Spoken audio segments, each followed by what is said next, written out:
कि हमले की तस्वीर आपने देखी। अब यूएस ईरान जंग 3.0, अमेरिका का 150 और ईरान का 85 ठिकानों पर हमले का दावा। हालांकि जिस तरीके से हमले हो रहे हैं, लगातार हो रहे हमलों के बीच ये तस्वीरें भी सामने आई हैं। और इस बीच आपको बता दें, वार पलटवार की वो तस्वीर भी हम आपको दिखा रहे हैं, जहां देखिए चाबहार, सिटी बुशर और जॉर्डन में कैसे हमले हुए हैं। ईरान का 85 ठिकानों पर पलटवार, जबकि अमेरिका का 150 ठिकानों पर हमले का दावा। बंदर अब्बास और सिरिक को टारगेट किया गया है। कुवैत में हमलों को लेकर बड़ी खबर सामने आ रही है। हालांकि एयरपोर्ट को भी टारगेट किया गया है और इसके साथ ही कतर के साथ साथ ईरान शहर एयरपोर्ट पर हमले को लेकर दावा किया जा रहा है।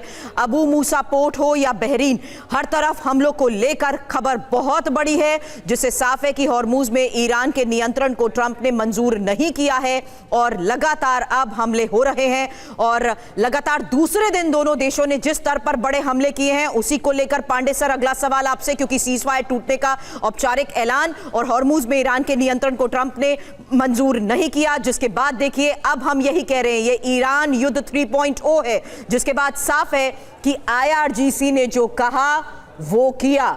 आईआरजीसी ने कहा कि अमेरिका के पूरे क्षेत्र में ठिकानों को टारगेट किया जाएगा, बेस को टारगेट किया जाएगा, जिसकी शुरुआत हो चुकी है। आईआरजीसी ने यह भी कहा जहां से वार करेंगे अब सीधे उसे निशाना बनाएंगे। पांडे सर, धन्यवाद संवाद में शामिल करने के लिए। देखिए, जहाँ तक मिडिल ईस्ट का जो जियोपॉलिटिक्स है वो बिल्कुल एक नए आयाम की तरफ बढ़ रहा है, जहाँ पर पूरा ईरान जो है वो अपने नेता खुमैनी के जो अंतिम संस्कार के जो रीति रिवाज हैं उनको पूरा करने में लगा है। आज उनको खाके सुपर्द कर दिया जाएगा। ऐसे में बहुत सेंसिटिव एलिमेंट थे और लेकिन शुरुआत कहा जा रहा है, जो वेस्टर्न मीडिया कह रहा है कि 3 जो शिप्स थे, और साइप्रस प्रॉस्पेरिटी और रकियात, इन तीनों को ईरान ने टारगेट किया अपने ड्रोन द्वारा। और इसके प्रतिशोध में डोनाल्ड ट्रंप साफ कह रहे हैं कि इसका प्रतिशोध हम लेंगे, और उन्होंने लिया और फिर अटैक किए गए। जबकि 150 ठिकानों के भी जिसकी आप चर्चा कर रहे हैं, उसके प्रत्युत्तर में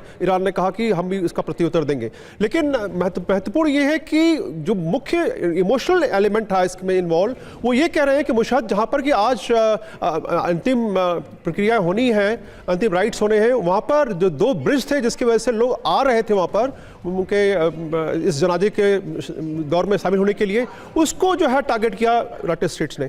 तो ऐसे हालात में जो वहाँ के इमोशंस थे लोगों के, लगभग 1 करोड़ लोग वहाँ पर जुटे, ऐसा की रिपोर्ट किया जा रहा है। तो ऐसे हालात में जब चीज़ें बहुत इमोशनली लोग जो है बहुत परेशान हो और अटैक होना, तो निश्चित रूप से अटैक जो है 85 टारगेट्स को उन्होंने कोशिश की अटैक निशाना बनाने की। ये साफ बताता है कि मामला दोनों तरफ से आगे बढ़ा हुआ है। जहाँ तक बात है डोनाल्ड ट्रंप की, उन्होंने कहा कि लोग बिल्कुल व्याकुल हो रहे हैं बिल्कुल शांति प्रस्ताव के लिए, और ये शांति प्रस्ताव जो है बैकडोर से आ रहा है। बैकडोर में मुझे लगता है शायद पाकिस्तान में शहबाज जो है फोन कर रहे होंगे, अरे यार छोड़ दो इसको, आप सर परेशान हो रहे हो। तो क्या होगा, मुश्किल मिलाकर सर एक बात तो फिर से है कि हॉर्मुज के मामले में कोई पांव पीछे खींचने को तैयार नहीं है। भले ही कोई एमओयू साइन कर ले, बैठ के कर ले, एग्रीमेंट कर ले, दावे कर ले, लेकिन जमीन पर यही हकीकत है कि हॉर्मुज को लेकर ये तनातनी 1 इंच भी पीछे नहीं आई, कभी नहीं आई। और उसी का नतीजा आप देखिए कि फिर से ये स्थिति है, टकराव हो रहा है। वॉर 3.0 की दिशा में अब दोनों देश बढ़ चुके हैं और ईरान पर एक बार फिर से अमेरिकी हमला हुआ है। जैसा कि हम बता रहे हैं, देर रात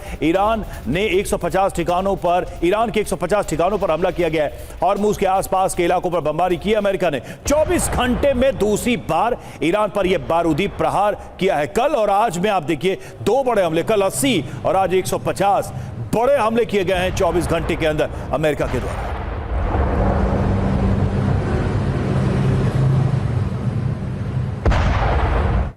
अमेरिका ने आईआरजीसी के ठिकानों पर भी हमला किया, जहां रडार और एंटी शिप मिसाइल साइट्स पर अटैक को लेकर दावा। एयर डिफेंस सिस्टम पर हमले। अमेरिका ने ईरान पर पिछली रात से बड़े हमले किए हैं।